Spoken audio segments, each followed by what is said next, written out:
Hey Flatirons, thanks for joining us online for our series Muscle Memory, where we're talking strategy and training for how to live the life Jesus intended us to live. If you have questions along the way, you can get a hold of us at flatirons.church.com or across social media. Yeah, good. Everybody awake? Everybody awake? Hey, let me just get this over with. Yes, I have new boots on. I know you noticed, all right? So I went to, can we zoom in on these? Because they're good. All right, so I went to Texas last week, and I'll tell you about that in a minute. The rattlesnake is so cool. And my wife, I walked in with them, and she goes, "You are a total redneck." I'm like, "I know." And I think she means that's sexy. That's what I'm going with in my head anyway. But anyway, so if that offends you, first of all, you're in the wrong church. But here's the other thing is, having snakeskin boots is biblical. Wait for it, all right? So like in the book of Genesis, it says that Jesus is going to crush the serpent's head. I just made boots out of him. See? It's all good. It's all good. But anyway, so you don't have to look at them, but you can't help it. I was in the lobby last night, and people would walk by, and it was like going, "Yeah, I see, all right. I feel like a really pretty girl at a party. I'm like, "Hey, guys, my eyes are up here, all right?" So your last pastor didn't say that, did he? Why is your last pastor, and you're here? Welcome to Flatirons, all right? So I was in Texas last week, and I got lit up on social media, and I don't care. So I was down there. I did a pig hunt. There's all these feral pigs, and I shot pigs out of a helicopter. Because it's America, and we can do that, all right? But so there's 2 million feral pigs in Texas, and Texas is like America on steroids. But anyway, they caused $1.5 billion of damages. And listen, I know I'm standing right now, wherever you're listening to me in the world, I'm standing in Boulder County, and we're a little nuts here. Let's just be honest, all right? We grew up believing Disney's real. We think little pigs talk to us, and they're cuddly, and their name's Wilbur, and they talk to spiders and stuff like that, right? It's not real. The pigs that I shot, several hundred of them, they're, yeah, thank you, dude. They're satanic. I'm convinced. They have tusks. They kill things. They look like this. All right. This is a wild pig. Now listen. If this offends you, let me tell you why I'm okay with killing wild pigs. Because Jesus did. Wait for it. All right, we're looking at the Sermon on the Mount. In Matthew chapter 8, Jesus comes about these two men, and they're full of demons, right? And he's going to cast the demons out, and the demons are like, "Don't just send this away." And there's a herd of pigs right there, and Jesus puts all the demons into the pigs. They run over a cliff into the ocean and commit suicide. I'm just doing the Lord's work. I'm just doing it with a 12 gauge. That's all I'm doing, all right? So write me letters. I don't care. I welcome them. But anyway, so here's the other question I get asked a lot. So what do they do with all that meat? And some of it is donated to an organization called Hogs for a Cause. Isn't that great? But a lot of it, there's just overwhelming. The farmers just need them gone, but because it's overwhelming. Now I'm going to tie all that, please, because this is what I do. I'm going to tie all that into Jesus in just a minute. Okay, so trust me. All right. Last week, Ben kicked off a new series called Muscle Memory, right? Where we're going to go into training, and this is what we're going to do for the next month or so in here. Is we're learning to do new things that many of us we've never done it before, done it that way before, and it's just like everything else. When you try to do something new, you're not very good at it, right? It's awkward, it's exhausting, it feels weird sometimes because it's just different. You never thought about doing it that way before. Now here's the tie-in here. So up until my whole life, until last Saturday, I'd never been in a helicopter before. All right, and so when we show up there at the helicopter, I was excited and I was also nervous. But here's the thing: is everything I was told to do by the pilot went against everything I'd ever been taught. Everything that intuitively I just felt that I should do that or shouldn't do that. For like all my life, whenever I go to an amusement park or whatever, they drill this into my head. You know, keep your head and your hands inside the vehicle at all times. That's about to go away. All right. Keep your seatbelt on. And how about this? And if heights freak you out, don't look down. Well, that's all changed. Okay, because when I get there, Johnny, who's a special ops Black Hawk helicopter pilot, he shoves me out the door. He called me some names, hurt my feelings. All right? And so he basically says, "Get out of my helicopter." He pushes me out there. I'm out there on the side, leaned out. I'm catching my horns. He says, do not point the gun up because there's a propeller. If you shoot the propeller, we all die. And if you stay in my helicopter and you puke, I'm a sympathetic puker, so puke in your shirt, because if you puke, I puke, and then we all die. There's a theme. Right? And I'm pretty sure that Johnny would have shot me and shoved me out of the helicopter if I had puked. Now, listen, at first, all right, it was really, really scary, but eventually I got the hang of it. And it came a little bit more natural over time. Every once in a while, Johnny would call me a bad name and get out of my helicopter, all right? Now, here's why I tell you all that, okay? There's a point. besides it's an awesome story. When we step into the kingdom of God, and that's what a lot of us did a couple weeks ago. Several hundred of us said, I want to be baptized. Several thousand of us said, several men said, hey, I'm gonna step across, I'm gonna put one of these on. But I'm not gonna limit it to men, because I know a lot of women who said, I made decisions about my life in that series. And during that whole series, I made choices about from now on, my life is gonna be like this. But whenever when you got baptized and when you stepped into that kingdom, let me tell you what happens automatically, all right? Automatically, you're forgiven. You're forgiven as you're ever gonna be. You get as much grace as you're ever gonna need. You get a new identity. You get a new name. You get a new life from above. All that's true, but here's the other thing that most Christians don't talk about. I'm forgiven and I'm saved, and I'm living in the kingdom, but I brought a bunch of crap with me. I came with baggage. Anybody else? I brought all my old habits, all my old behaviors, all my old muscle memories came with me, right? Anybody relate to that? I'm getting choked. I'll go even further. I've never met anybody, that I believe anyway, who ever looked at me and said, you know, when I met Jesus and I prayed a prayer or I got baptized, from that point on, I never struggled again. I never thought about the old stuff. I was never tempted to do the old things. I never wrestled with that ever again. I never had this old pre-Jesus stuff come back in my life. I've never met anybody that's happened to that I believed. This is not my story, right? It's still there. It comes with us. Now, it doesn't own us anymore. Those chains are broken, all right? We're free and change is now possible, but it followed me. And that makes sense when you think about it. I mean, look at it this way. So I've read the Bible several times and studied, especially the Jesus parts a lot. Jesus healed a lot of people in the Bible. We all heard those stories, all right? But whenever Jesus healed people, they were always physical problems. Right? Like there was a person that couldn't walk and he would touch them or speak to them and then they could walk, or maybe they were blind and he would touch them and then they could see, or they were sick and he would do something and then they weren't sick anymore. But have you never noticed Jesus never healed a person of like greed? He never touched somebody and they were never selfish again. Or they never got angry again, or they never, their addiction, Jesus just spoke to them and they weren't addicted anymore. They never felt contempt. They never wrestled with lust anymore. Jesus never healed anybody's character. You gotta think about that. See, these were all, I guess he could have, he can do anything he wants, but he looks and goes, no, this is gonna be a longer process. It's a journey, it's training. It's gonna take a lot of practice. In order to learn to do new things in new ways, we're gonna have to eliminate some stuff that historically always trips us up and pulls us back towards that old life. And then we gotta get to work and practice until that new way of living becomes like, that's my new normal. That's who I am now. That's my muscle memory. And that whole process that Ben talked about last week, and we're gonna we talk about it all the time. It's one of our values around here. We call it spiritual formation, spiritual transformation. This is what Jesus taught. Something has got to change on the inside of us, and growth takes time, and then it makes its way out, and our lives are different. But it all starts on, I gotta rethink who I am and what I want my life to be about.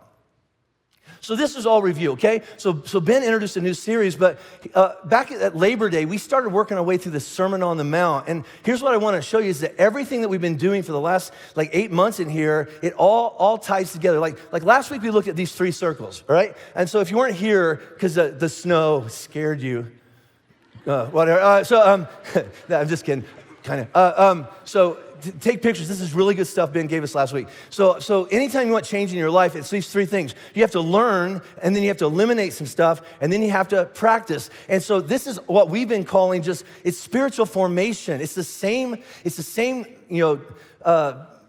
journey. It just has some different words in it. Like learn. Okay, we've been talking about this for a long time. Learn becomes, I gotta know Jesus. Right? I need to know who Jesus is. A lot of us are raised with really bad versions of Jesus, right? I want to know who Jesus is. What's Jesus think about that? What's Jesus say? Well, who does he say I am? Who is Jesus, all right?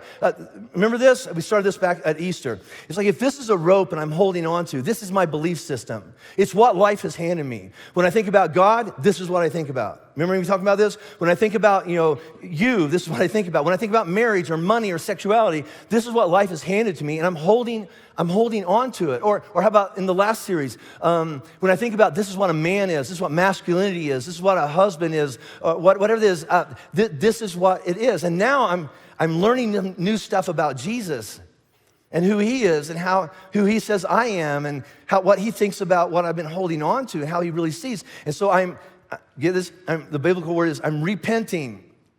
I'm rethinking everything because I've learned some new things and I want to take hold of a better idea. Everybody with me? Spiritual formation. I got to learn some new stuff because this old stuff, it may or may not be true. I want to know what Jesus says. And now that's all information at that point. And then you have to move on to this next one. Eliminate. Eliminate what? Anything that's standing in the way. Obstacles and untrue responses, all right? Because this is what happened this week, all right? You got all fired up about, you got baptized or you put listen, I think baptism should come with a disclaimer. If you decide to get baptized today, you're gonna have a really horrible week, right? Or if you decide to work on your marriage is gonna hit a wall. Or if you decide to patch something up with your kid or your mom or whatever that is, it's just gonna be the worst week of your life. You hit a wall, all right? And here's what it looks like. Why can't I believe that what Jesus says is true for everybody else? Why can't I believe that's true for me? Ever feel like that? I think it's true for their marriage. I don't know if it's gonna be true for my marriage. I don't know if it's true for me and what's going on with my family. Why can't I believe? What is standing in the way?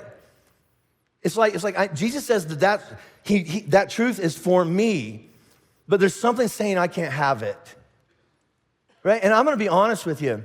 I want everything Jesus says he wants for me. I want all the grace, all the love, all the potential. I want everything that Jesus has in mind for me, and that's in my way. Why? I gotta go to work on that. This is true. That says I can't have it. I got to get rid of that. And then we kind of move on to this next thing, right? Because all that doesn't change anything. I got to practice. And practice, when it comes to changing spiritually, it's just like everything else. It's a spiritual discipline. If you go out for sports, there's disciplines. If you learn a new hobby, there's disciplines. And so here's what we're looking at. In light of this new truth that I've been learning and what's now possible for me, in order to get that to be a reality in my life, what do I need to begin to do? Like, how do I begin to train? What do I need to start practicing so that truth becomes a reality for my life? So at the end of the Sermon on the Mount, Jesus tells this, and we'll get there in a couple months, but Jesus tells this really famous metaphor story about what has to happen. He says this, he says, the person, man or woman, the man who hears these words of mine about what I say is true. So you learn the new stuff. The person who hears these words of mine and puts them into practice. You're like a wise man, a wise person. How wise, Jesus? You're like a wise person who built their house on a rock, and the rains came down and the streams rose and the winds blew against that house. It didn't fall down. You know why? Because you put into practice what I told you works. But then there's another paragraph. But the person who says, listen, I believe all the right stuff. I heard what you said, Jesus, but does not put it into practice. You're foolish. You're like a person who builds their house on the sand, and the same rain, the same winds, and the same flood hit your house, and it falls down again. You had 2 out of 3. You needed all 3. I got to learn some new stuff. I got to get to work on this stuff over here, and then I got to train. Does that make sense? So last week as I was listening to Ben, I thought, those 3 circles, you can plug any area of your life into those 3 circles, and it'll change for the better, right? I mean, think about it, all right? And this is where we're going to end later today. Take marriage or take a relationship. What's going on with your kids? Maybe you struggle with addiction. Maybe you want to lose weight, all right? Maybe you want to get in shape. Maybe you want to learn a new skill, baseball, or you want to learn to play the piano. If you plug it into that, that's the way you have to do it. I got to learn new stuff. I got to get some stuff out of the way and practice. But here's what, no matter what you want to change in your life, I'm just going to tell you the truth. You're not going to be very good at it at first. I think we're naive to think, one day I got it, right? Nothing important happens that way. It's going to be awkward. You're going to make mistakes. And again, you're not going to be good at it. But with a lot of practice, you might get better, right? I'll give you an example of this. Okay, so I love watching sports. I'm a very good umpire. I can't play baseball, but I can call a strike from the upper deck. I'm just good, all right? But so how about this? I don't know what I would do if I was playing third base and a ball came off the bat at 120 miles at my face. Here's what I think. I die. I'd be like, up. Okay, medic, right? That's what I think, all right? I do know what Nolan Arenado would do because I've watched him do it over and over, okay? He's able to get a line drive right at him, and he just does it. He jumps up, he makes the exchange, and he fires to first base without even thinking, and he makes it look effortless. And I sit in my living room or in the stands going, how did he do that? It looks so ready, easy. You know? It's not easy. He took everything there, and to get there, he had to take it through all 3 circles. I got to learn some new stuff that I don't know how to do right now. There's some stuff I've got to unlearn and get out of my way. And then he shows up at practice over and over and over and over and over when nobody's watching. And there's no shortcut, and there's no fast track to being that good, all right? It's just a lot of training. But it's also why he just signed the largest financial deal in Rockies history. Right, and here's why. Yeah, go Rockies. But here's why, all right? And we're going to get here in next week more. Because down the road, there's a reward. Down the road. And we all think we should get paid by Tuesday. When I started, I got baptized. Why didn't everything, where's the payoff, all right? It's down the road. It's going to take a lot. Now, here's the reality, I think, all right? I think most everybody listening to me right now goes, okay, I agree. That makes sense. All right? And we also know that some people are going to go faster than other people. I can spend the rest of my life, I will never play baseball like that, okay? But I'm good at some stuff, and he's better at some stuff, and you're better at some stuff. We all go at different rates, and we have our different gifts. But here's the question. Why, if that's all true with all the parts of our life, why do we think living our spiritual life would be different? Why do we think, if we set out to live a with God kind of life, like I want to try to live a life where God is right here with me all day long? Or how about the last series? I want to become a better man, husband, father, or I want to become a better mom. I want to become a better leader. I want to become a better boss. Whatever that is in your life. Why do we think it would happen fast or come easy? Nothing important comes easy. It takes a lot of practice, doesn't it? It's the same thing with following Jesus. So the last command, we talked about this a few weeks ago. The last command that Jesus gave before he left and returned to his Father, and remember this? It's like the last thing you want ringing in people's ears is like, it's important. Hang on to this. It's going to be a while before we talk again. The last thing he said was this, okay, I'm leaving. I want you all, my followers, I want you to go. Get off this mountain, go. Where? Everywhere, all right? And here's what I want you to do. I want you to teach what I taught you. Don't try to teach stuff I didn't teach you. Don't put words in my mouth and make stuff up. It just makes it worse. Just teach whatever I taught you. And then as you're teaching other people about what I taught you, they're going to have a conversation with me, and they're going to want to come into my kingdom. I want you to baptize them in the name of the Father, Son, and the Holy Spirit into my kingdom. And then when they come up out of that water, here's what I want you to do. Link arms with them and just keep on practicing. Just keep on training over and over and over so that you can do together what you saw me do. And that whole thing is called spiritual formation. You got to learn some new stuff, you got to eliminate some stuff, and you got to keep on practicing. So here's where we're going for probably up till Easter, right? On the heels of part 1, the first third of this Sermon on the Mount, Jesus has been talking about this in chapter 5 that we spent all of the fall in, all right? This is what it means to be good. This is what a good person is. This is what a good life looks like. And this is what's possible if you were to live your life with Jesus in his kingdom in this life, all right? And then, on our last series, we said this. This is what God says he created men to do. This is the purpose of a man. This is the mission of a man. This is when men work best. So now we come to chapter 6 of the Sermon on the Mount, and there's free Bibles in the back of all of our auditoriums, so go grab one on your way out. But here's what we're going to do. Jesus is going to give us some examples, and he's not going to say it's the only part or the only thing you need to do or even the most important parts, but he's going to give you examples of those 3 areas of life that have to be in place no matter what you want to change in your life, if you want your life at least to kind of change for the better, all right? To see growth for a better life become a reality. And so he starts with this, Matthew chapter 6, and he says this. He says, be careful, all right, not to do your acts of righteousness. And that we unpack that. That means this. I'm trying to connect with Jesus. He says that's a good thing to do. I want to do something good. That's great. But be careful not to do your acts of righteousness before men, in front of people, in order to be seen by them. If you do, you'll have no reward from your Father in heaven. And so Jesus calls out one of the 2 things we're going to really dig into in the next couple of months, all right? 2 areas, or how about this? 2 walls that you'll run into when you say, I want to do something better with my life, any area of your life. I want to be a better man. I want to follow Jesus. I want to be a better woman. I want to be a better, whatever that is, all right? I want to start training to do something different. Here's what you will run into, okay? It's a question. It goes like this. What will people think if I do this? Right?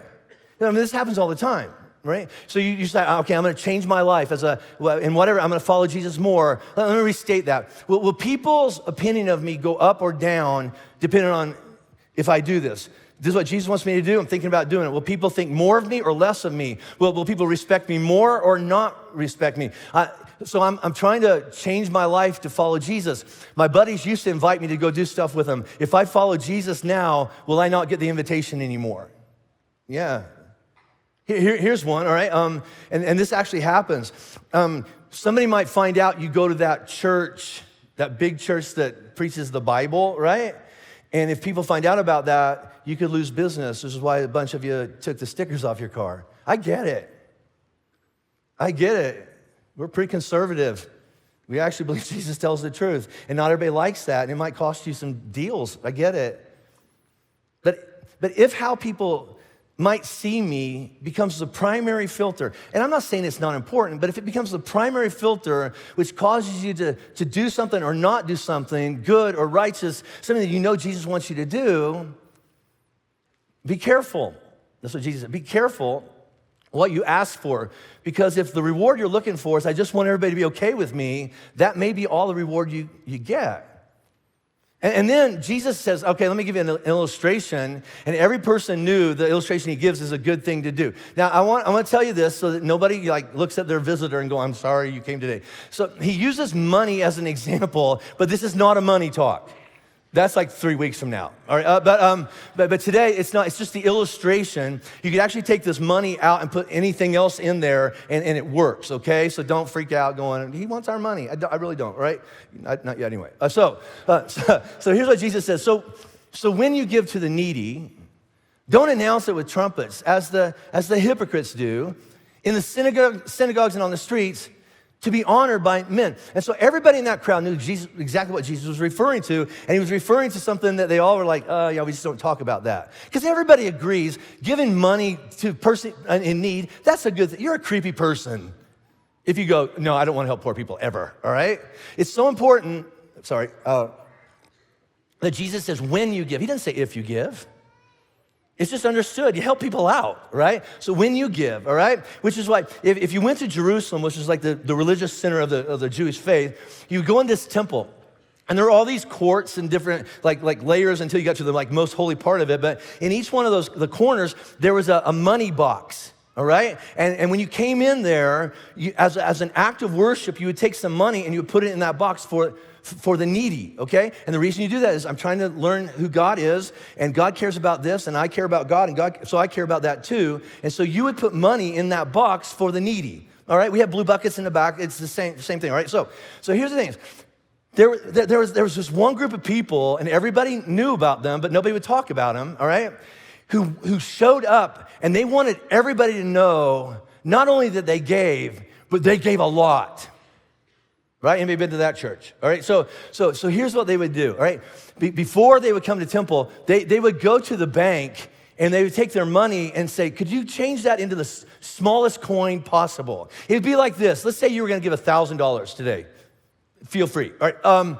But before you gave that, you stopped by the bank and said, can you put all that in pennies? All right? And then you pull up in the parking lot, and then you're like, right? Because it's going to be a show, all right? So you would walk up. This is what would happen. They would walk up, and there's this box in the temple, but in order to get that money in there, they had this big metal, funnel, and it kind of looked like a trumpet, right? And what you do is you get, all right, give me the pennies, and you get up on a chair or something, and then from a height, you would drop those pennies into a metal cylinder, and you could hear it echoing through the entire temple. It was almost like, I don't know, announcing it with trumpets. Look how spiritual I am. Look how holy I am. I must be God's favorite. I know we came here to worship God, but I could use a little worship my way as well. I mean, I keep the lights on in this place. I do a lot for this place, right? And maybe you grew up in church and you're feeling that, I know who he's talking about. It's really painful if you go, oh, he's talking about me, right? So here's the be careful part of that sentence. He goes, okay, if that's what you want, be careful. Because I tell you the truth, this is Jesus talking, you've received your reward in full. That's it. So if your motivation to go say, so the reason you're doing something good and the reason that you're doing is, I just want people to know I'm spiritual. I want them to think good about me. I want to be honored by other people. Okay, no, I get do that, all right? But that's it. That's all the reward. Because God looks at it and goes, that's not me.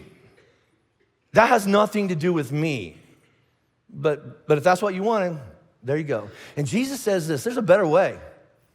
There's a better way, and he does what he always does. He doesn't look at how much money you give. He goes way upstream and goes, where's that coming from? I really care about what's going on in your heart.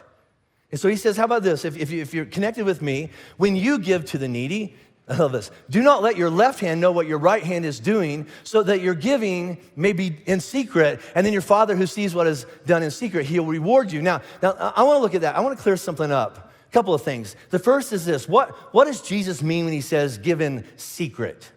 Because I'm going to be honest with you. I grew up in church all my life, and I've heard this taught a certain way, and I think they're wrong. Now, I might be wrong. You don't have to believe me, but think about this, all right?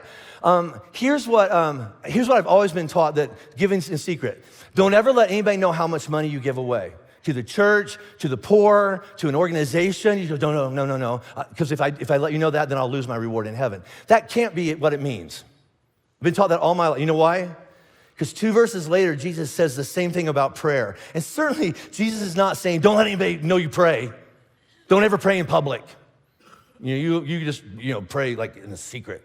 Right? It cannot mean that, because all through the Bible, everybody's praying out loud. Jesus is praying out loud. All through the Bible, Apostle Paul says, hey, pray together. Encourage people with prayer. So it can't mean, that kind of secrecy. Although I think a lot of people say, my giving is a secret. But I don't think that there's hiding what they're giving because they give so much. I don't want people to honor me. My life was, I said, oh yeah, it's just between me and the Lord. I was ashamed that I didn't give anything. And that's just me. That's for free. It's not a money talk, but it's true. All right, so what is Jesus talking about? And he says, hey, when you give in secret. And here's what I believe it is. He's talking about motivation. What's your motivation for giving anything or doing anything? All right, so remember he starts with this. Be careful not to do your acts of righteousness, and giving money to people in need, that would be one. Don't do that before men in order to, or for the motivation of, or the desired reward. Here's my reward I'm looking for. I just want to be seen by people. Why are you doing what you're doing? So other people be impressed by me. Well, why aren't you, giving to the needy, or why aren't you giving to that? Because of what people might think about me. They might think I'm weird. And both of those are wrong conclusions to give to anything. To impress people or to worry about if people think bad about you. So the only motivation must be this, and this is pretty convicting. What's God think about my giving? And here's even more kind of intrusive. What's my giving say to God or reveal to me about kind of the status of my with God kind of life? Please hear this. This is not about the amount that you give. Just a few chapters later, Jesus points to this really old, frail lady in the temple. She takes these 2 tiny little coins and she throws them in, hoping nobody will notice how little she gives. And Jesus goes, she gets it. She gets it. She gave these 2 little tiny half pennies, all right? And she threw them in there, but she gets it. I know her heart. It's not about how much you give. It's why you give. And what God is calling out here is, I see your secret. I see the secret. Do you? And the example that Jesus gives of, or the metaphor of giving in secret, I love this. He says, and don't give like this. Don't let your left hand know what your right hand is doing. And I cannot believe Jesus is going, you have no idea what's going on over there, do you? Right? That's just ridiculous. It's not about secrecy. It's not about sneaking around. It's about muscle memory, right? So go back to learning any new skill or activity. I'll give you mine. All right. So when I was in high school, all right, I worked in this grocery store, and I saved up money, and my very first car was a '67 Mustang. I know, and I had it all the way till I got married, and I had to sell it to pay for the birth of my daughter. But do you know how much that would be of value now? So my daughter's good. I'll keep my daughter. But it's a 3-speed, all right? So a clutch and a stick shift and all that. And I'd never driven one before. Do you remember, some of you, and everybody in their 20s going, what's that stick shift? Shut up. Do you remember, some of you, that when you tried to drive a stick shift the first time, it did not go well, right? So you had to think really, really hard, all right? And luckily I lived in Indiana and there weren't any hills to speak of, all right? But I had my left hand here and then my right hand on the stick shift, left hand of our foot on the clutch, and then this one goes on one of those two things. And remember, like, starting, like, and he's like, you go like, and people go, it's cool, man, it's cool, right? I didn't need that vertebra. And, you know, and then you know, the one hill in the whole state is a stop sign, right? And you get up there and you go, this isn't gonna go well, this isn't gonna go right, and you're scared, and so you go, okay, let off on the clutch and go, and then right, and then you kill the engine in the middle of the intersection, and people go, honk, and you're like, love you, buddy, and it's horrible. Yeah, I'll tell you what's worse. Try to teach your daughter how to drive a stick shift. Oh, it's like I'm yelling, she's crying, I'm yelling. I don't think we're related. I don't know. But eventually, remember how cool you were? Because there's a day when I didn't drive like this anymore. I drove like this, all right? And that was awesome. I wasn't as cool as if I'd had these boots. I mean, I've been over the top, all right? But then you cruise out of the high school parking lot and through, we had a strip where you go around the town square and like, what's up? Right? And here's the other thing. You're not even thinking about it. Like my left hand would be here, my right hand would be here, and I'd just be cruising, all right? And you know, here's the other thing. If somebody said, like, what are you doing there? I'd be like, what? What are you talking about? Like, I'm just driving. I don't think about it.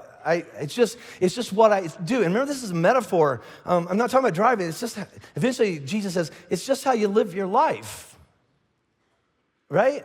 And here's another one, right? So a few years ago, I had that LASIK surgery done because I go on a lot of mission trips, and contacts in Africa don't work well together. And so I had one eye done long distance for hunting, and the other one was for short distance, for reading. And so now when I'm in my truck, I can see long distance with one eye, and then I look down at the dashboard, and this one kicks in. I don't know how it works. My brain just shifts gears.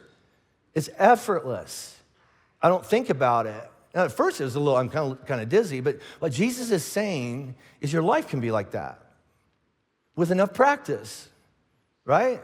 And he says, for example, like giving to people in need. Let's be honest, money is one of the most important things. It runs a big chunk of our life.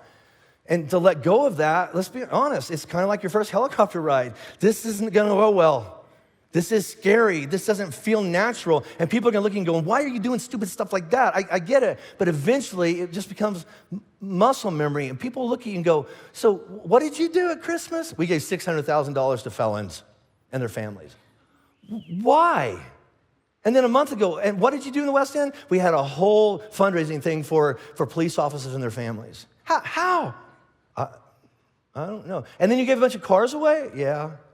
And then you have schools in Africa and Afghanistan? Yeah. Why? You'll probably never meet those people. A couple of years ago, I don't know, that wasn't me. And then I decided I just want to live a different life.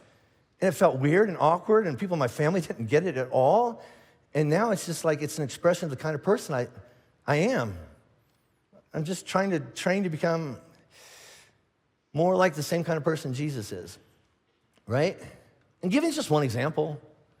You can take that out, so if that, you don't like it. Like, how'd you become a more loving person? A lot of practice. So did you really forgive him for what he did? Yeah. How do you do that? It took a lot of training, and I fell down a lot. I had to re-forgive, right? How do you get so patient with your kids?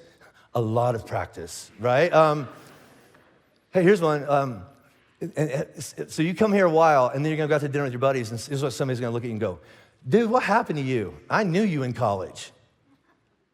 Like, this is not the same guy, the same girl, right? Because in college, back in the frat, you used to hit every club. I clean that up. My wife's right here. So you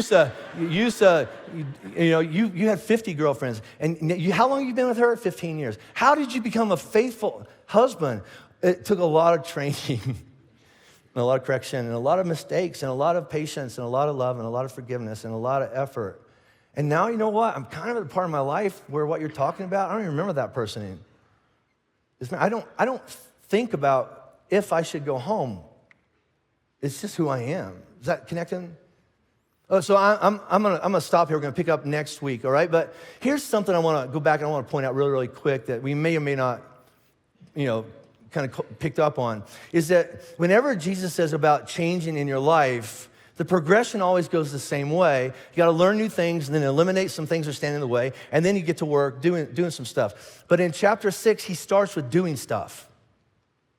Before he even gets to, you got to learn some stuff and you got to eliminate some stuff. So why would he do that? Why would he start at the end and go, hey, let's talk about, the practicing part that's on its way? And here's what I think. I think that Jesus is pointing out an obvious blind spot to a lot of us. And it's not because we're dumb. I think we really mean well, but we're a little naive. I think he says, listen, if you want to become a better person, a good man or woman, a better husband, father, a better mom, wife, girlfriend, whatever that is, I need to tell you right up front that everything I want to teach you to make that possible, it's not going to come easy or soon. It's going to take some time.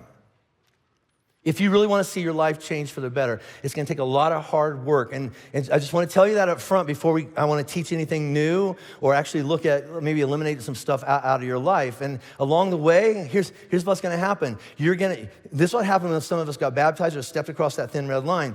We went for it and we meant well and we were doing great. And about a week later, remember this? You thought, I think I got it. I think I know how to be a good husband finally.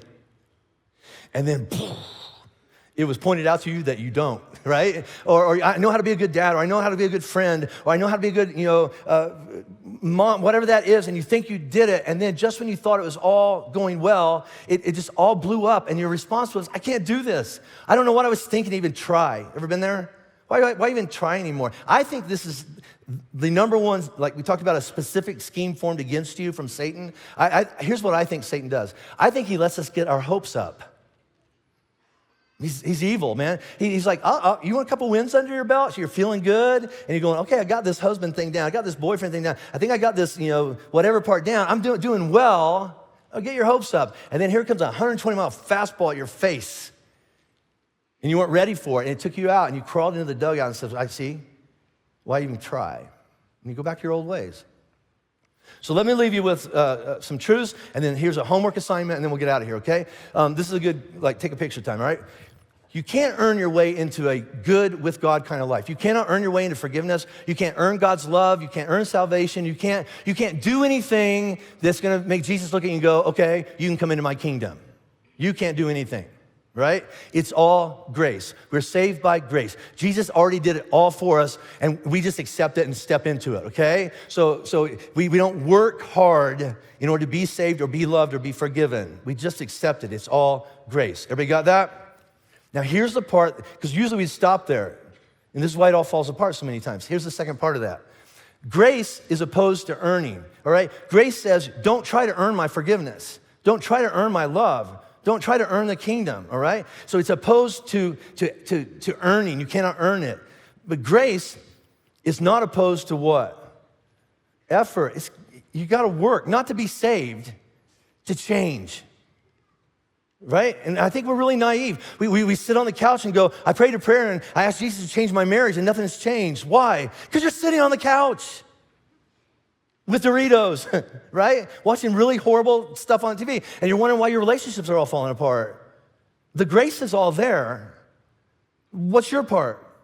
Not being saved, not being forgiven, not being given the power. That's all available to us. It's not, what am I going to do now? So here's kind of a formula. Just think about it this way. Your effort, okay, so willpower, I'm king, right? I'm gonna turn my willpower in a certain direction. And this is what I'm gonna look, all right? So that is, I'm gonna learn new things, I'm gonna eliminate some stuff, and I'm gonna practice. That's my part there. And then that combines with God's good grace. See, your effort alone won't change your life, and God's good grace makes change possible, but you gotta get off the couch. But if you put those two things together, this is where we end up, a changed life. So here's how I wanna end, all right? I want you to look at those three circles, right? And I want you to pick out one area of your life. Just one area of your life that's not going well. You're not gonna tell anybody this, all right? And just pick out one. You go, I got 17. Just narrow it down, all right? I got this one part of my life And here's what I mean by that. And it could be having to do with God, or it could be having to do with the person with you, or the person that you wish was here, but it's not, whatever that is, okay? And you look at that part of your life and you go, oh, I don't know a lot about God. I do know this much, that is not what God wants for me. Are you clear? I don't even want that for me. It's just what I've got, all right? And I want you to take that part of your life, and I want you to run it through those 3 circles this week. All right, so write this down. We'll put it all on social media here, all right? But so that part of my life, learn. Let's look at learn. What do I need to learn? How about this? What part of God's truth needs to come into this area of your life? I'm just gonna use marriage as an example. That's my marriage. God says this is true about marriage. It's not mine, all right? Sexuality, friendship, finances, whatever, addictions, right? That's my life. This is what Jesus says is true about me. It's not present there. It's just information. Just acknowledge it, okay? What's one? Not all of it, one, right? Now, let's do the next one. I got to eliminate something, all right? What do I need to eliminate? So what lie or what untrue obstacle or response is keeping this from happening? Jesus says that can be true for me, and then this is standing in the way. And it's not true. I'm just holding on to it because of what happened to me, how I was treated, what I've always believed is true about me, right? Because of what my body is telling me, but what my dad said to me, by the person that left me, they said that that's not possible for me, and I believe it. What needs to change? This is true, that won't let me have it. And again, I want everything that God says he wants for me. And in order to get that, I have to go to war. Right? Does that make sense? And then now all this, nothing's changed. That's true, that's in the way. Nothing's changed. You gotta go to the third one, which is why I gotta put some stuff into practice. What does that mean? So what is, how many? One. What's just one thing, one action step that you could do just to start training, practicing some new stuff for that new muscle memory in that part of your life. And that one, just one. Listen, it took you 20 years to screw up your marriage. You're not gonna fix it by Tuesday, right? If you have an injured relationship, it's not gonna come back together in a 5-minute conversation. But what's one thing you could do? Just one. I'm addicted. What's one phone call you can make? Right? I want this to happen in my life, and that won't let me have it. Then what's one step in that direction that you could make? All right, and let me tell you what's gonna happen. You're gonna take that step in your direction, and here comes a 120-mile-an-hour baseball at your face, and it's gonna take you out of the game. And you're gonna go, see? Just like the last 50 times I tried to change my life, nothing happens. It's gonna get rough. It's not gonna happen fast. So here's what I wanna do. Here's how I wanna close, all right? So you guys don't believe me, but God speaks to me on Highway 7. I don't know. I don't know why. I'm in my truck, and I'm driving between the Come and Go and King Soopers. I don't know. And it's usually when I'm headed west looking at mountains. You don't have to believe me, but you're wrong. So a couple weeks ago, I'm driving down the road, and this worship song is playing. I never heard it before, and I play it several times, and I think, boy, that would be helpful if that was true. You ever listen to a song going, boy, I wish that was true? And it is. So on all of our campuses and around the world right now, we're all gonna learn a new song we never sung together before. And I'm gonna give you the lyrics. The name of the song is Good Grace. Because my life combined with good grace gets better. I didn't do very well going through these lyrics because none of us are thinking about a hypothetical thing in our life, are we? We have one and it's not going well. And I'm thinking of mine right now. Here's the lyrics that I almost had to pull off the road. It says this, so don't let your heart be troubled. Hold your head up high. One of Jesus' titles is the lifter of my head. Look up here.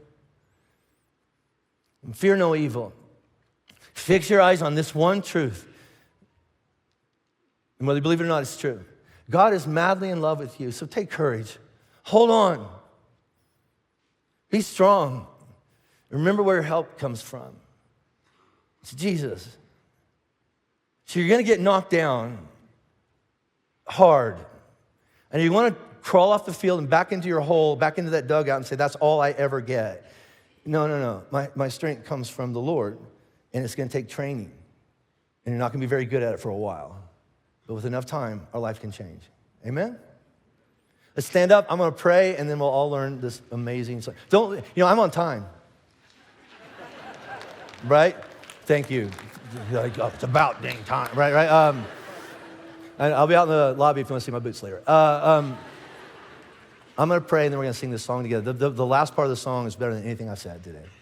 So, Lord, you're good, and we need you.